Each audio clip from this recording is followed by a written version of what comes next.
കഞ്ചാവ് ചെടികൾ നട്ടുവളർത്തിയ ഇതര സംസ്ഥാന തൊഴിലാളി അറസ്റ്റിൽ. അസം നൌഗാവ് സ്വദേശി ഹാറൂൺ റഷീദാണ് കുന്നത്തുനാട് എക്സൈസിന്റെ പിടിയിലായത്.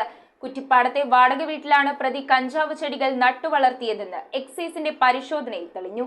കുറ്റിപ്പാടത്തെ വാടകയ്ക്ക് താമസിക്കുന്ന വീടിന്റെ മുറ്റത്ത് കഞ്ചാവ് ചെടികൾ നട്ടുവളർത്തിയ അസം നൌഗാവ് സ്വദേശി ഹാറൂൺ റഷീദാണ് കുന്നത്തുനാട് എക്സൈസിന്റെ പിടിയിലായത്. Excise circle inspector S Binu, intelligence bureau assistant excise inspector ON Ajayakumar എന്നിവരുടെ നേതൃത്വത്തിൽ നടത്തിയ പരിശോധനയിലാണ് പ്രതി വാടകയ്ക്ക് താമസിക്കുന്ന വീട്ടുമുറ്റത്ത് 3 കഞ്ചാവ് ചെടികൾ മറ്റു കൃഷികളോടൊപ്പം നട്ടുവളർത്തിയത്. ഏകദേശം 1.5 മാസത്തെ പ്രായമുള്ള കഞ്ചാവ് ചെടികളാണ് ഇവയെന്നും പ്രദേശവാസിയായ സുലൈമാൻ എന്നയാളുടെ ഉടമസ്ഥതയിലുള്ളതാണ് ഈ കെട്ടിടം. ഇവിടെ കഴിഞ്ഞ 2 മാസത്തിലേറെയായി പ്രതി വാടകയ്ക്ക് താമസിച്ചു വരുന്നതെന്നും കഴിഞ്ഞ ഏതാനും വർഷങ്ങളായി ഈ പ്രദേശത്തെ ബാർബർ തൊഴിലാളി കൂടിയാണ് പ്രതി. താൻ തന്നെയാണ് കഞ്ചാവ് ചെടികൾ നട്ടുവളർത്തിയതെന്ന് പ്രതി സമ്മതിച്ചതായി എക്സൈസ് ഉദ്യോഗസ്ഥർ പറഞ്ഞു.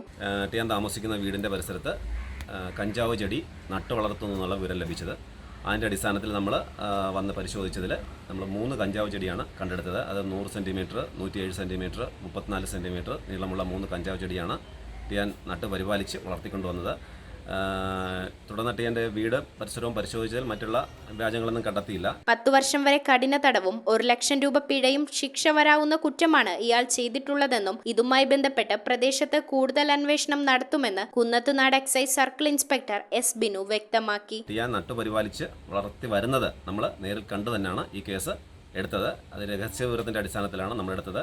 വീണ്ടും തുടർന്നും ഈ പ്രദേശങ്ങളിൽ കൃത്യമായ റെയ്ഡുകൾ നടത്തി കൂടുതൽ വ്യാജങ്ങൾ കണ്ടെത്താനുള്ള ശ്രമങ്ങൾ ഊർജിതമാക്കുന്നതാണ്. News bureau, Kunnathunad. റിങ്ങുകൾ 1 ഗ്രാമിൽ തുടങ്ങുന്ന മാലകൾ, നെക്ലസുകൾ 9,000 രൂപ മുതൽ ഡയമണ്ട് നെക്ലസുകൾ 1 ലക്ഷം മുതൽ ആരംഭിക്കുന്ന വെഡിംഗ് സെറ്റുകൾ. കൂടാതെ നിങ്ങളുടെ പഴയ സ്വർണത്തിന് ഏറ്റവും ഉയർന്ന മൂല്യവും മഹാരാജ ഗോൾഡ് ആൻഡ് ഡയമണ്ട്സ്